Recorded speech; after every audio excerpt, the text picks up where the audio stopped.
Thank you very much, Sam, and welcome to all of you. This is the IRA Basics, with the assumption that many of you listening in know absolutely nothing about IRAs, or maybe you do know a lot about IRAs and you just want that review. I wish I could say at the end of these 2 hours you're going to be an expert on IRAs, but honestly, it takes years and years and years and years.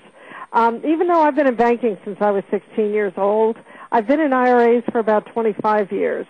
And actually on the road training IRAs for the last 19 years. And I can tell you it's always a learning experience, because just as soon as you think you've got the basics down, what do?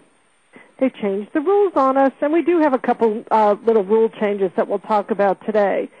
So one of the things that or several of the things we plan on covering today is starting off with a couple of the most important terms of IRAs. IRA terminology. And when I do my live training, I call it the top 20 terms of IRAs. Because if you know those terms, you should be able to find the answers in a lot of your resources. We'll talk about the IRA penalties. When you take money out of an IRA, what are the 3 or 4 things that trigger IRA penalties with the IRS?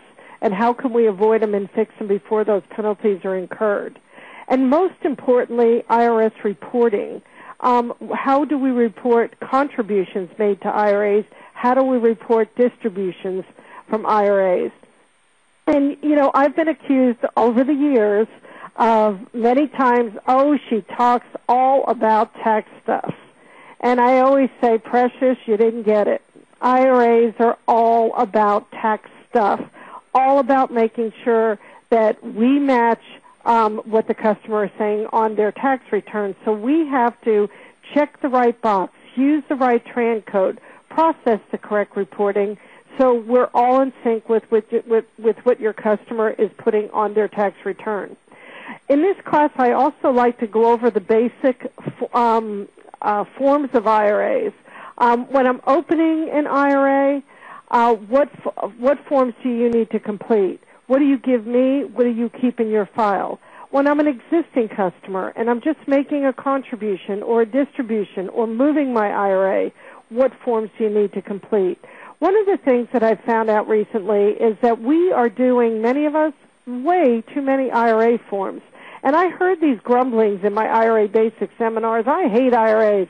Everything, you know, you do, every time a customer comes in and does anything, it's 20 pieces of paper. And I thought, oh, they're just exaggerating. You know, the first time it's about 20 pieces of paper, but then it's only about 3 or 4 if they're just maintenance forms as they're making contributions or distributions. Oh, no, every time they come in to make a contribution, we do all those 20 pieces of paper again. I'm like, you're not supposed to be doing that. So, again, I'll give you the difference between an IRA plan versus an IRA account and what forms you're supposed to be doing with which. We'll do a little overview about the IRA products out there, the traditional IRA and the basic A to Z, who can have one, how much can they contribute, when do they have to take distributions, and then we'll go to the Roth IRA. Now, I am a Roth IRA cheerleader. I love the Roth IRA. I tell everybody, why wouldn't you do a Roth? Why are you paying taxes on interest income sitting in a savings account when you could put that money in a Roth and get free interest? You know, I guess I'm pretty unpatriotic, because if I can avoid $5 in income tax in a year, I feel like it's a great year. And that's what these Roth IRAs do. Now, they had some new rule changes effective 2010, where they eliminated income limits being associated with moving your traditional IRA to a Roth IRA. So we'll talk about that. And then finish up today with the plan types, the SEP IRAs, Simplified Employee Pension Plans. Now, some of you are like, oh, we can check out early on that because we don't do SEP IRAs. And my answer to that or question is, why not? Why are you not doing SEP IRAs? SEP IRAs are Simplified Employee Pension Plans.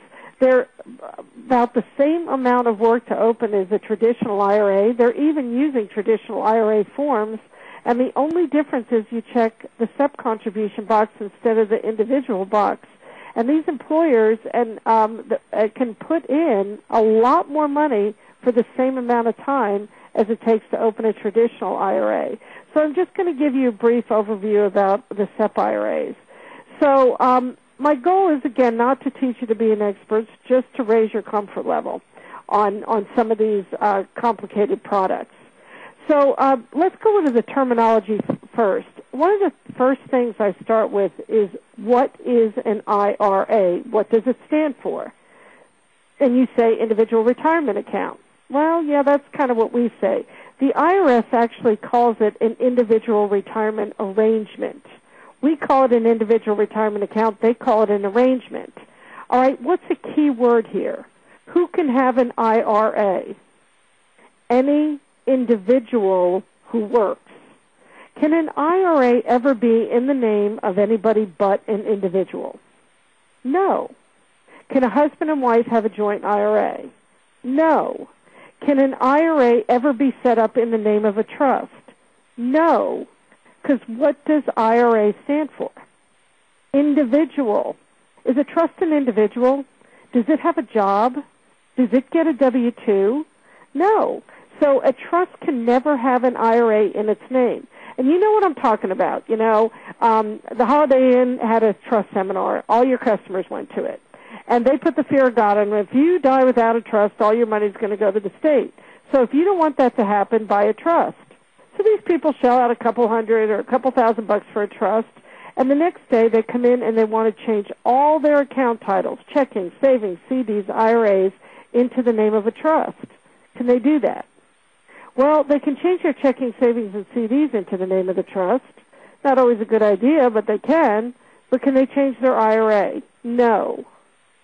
Well, I want this money to be paid out according to my trust when I die. No problem. What do? You make the trust the beneficiary of the IRA. So when the IRA owner dies, you title it the Doe Family Trust, beneficiary of John Doe's IRA, after the owner dies, not while the owner's alive. I have seen where the IRS has ruled it's an immediate taxable distribution if while the owner's alive they change their IRA title from an individual name to a trust name. So don't let them bully you into doing that. So the reason it came out, I blame it on the hippies. Back in the 60s, the government was doing all these savings studies. Only big companies had retirement plans, and they were noticing all these people were living for the moment, you know, blowing their money, no savings, and maybe 3% of what they were making they saved for retirement. And they were saying, this isn't going to be enough. We need to get people to be responsible for their own retirement savings. So in 1974, they created the IRA. They said, let's let people take some of their income and put it in a separate account. And to encourage them to do that, we'll give them a tax deduction for it. Not a permanent one, just a temporary one.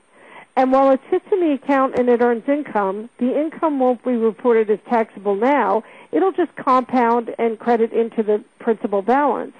And then later on, when they're down the road, when they're retired, they can start taking distributions out of it and pay taxes on the contributions that they deducted plus the interest it earned. And you know what? They'll probably be in a lower tax bracket, so they'll take the deduction when they're in a high income bracket, pay it the taxes later in a lower income bracket. It's going to reduce their taxes.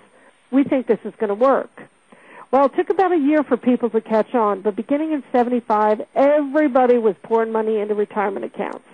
Banks were the only ones that could offer them. We had lines out the door on April 15th trying to get that contribution made for the previous year.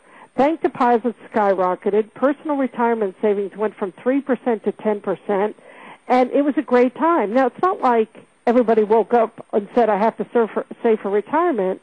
What were they looking for? The tax deduction. So even if you didn't have $2,000, you found it at tax time, so you could put it in and get the tax deduction. So that rocked along great from 74 to 86. Then the government stepped in and said, now, if you're participating in a plan where you work, we're going to still let you contribute to your IRA. But if your income is too high, you can't take a tax deduction for your contribution. But, hey, you can put an after-tax contribution in, and it's going to earn tax-deferred income, okay? And people are like, you want me to put money in an IRA and I'm not going to get a tax deduction for it? And the IRS said, well, if you make under income, a certain income limit, if you have a plan, you can get a deduction for it. And literally, the income limit you had to get under was so low that nobody could afford to have IRAs. So IRAs pretty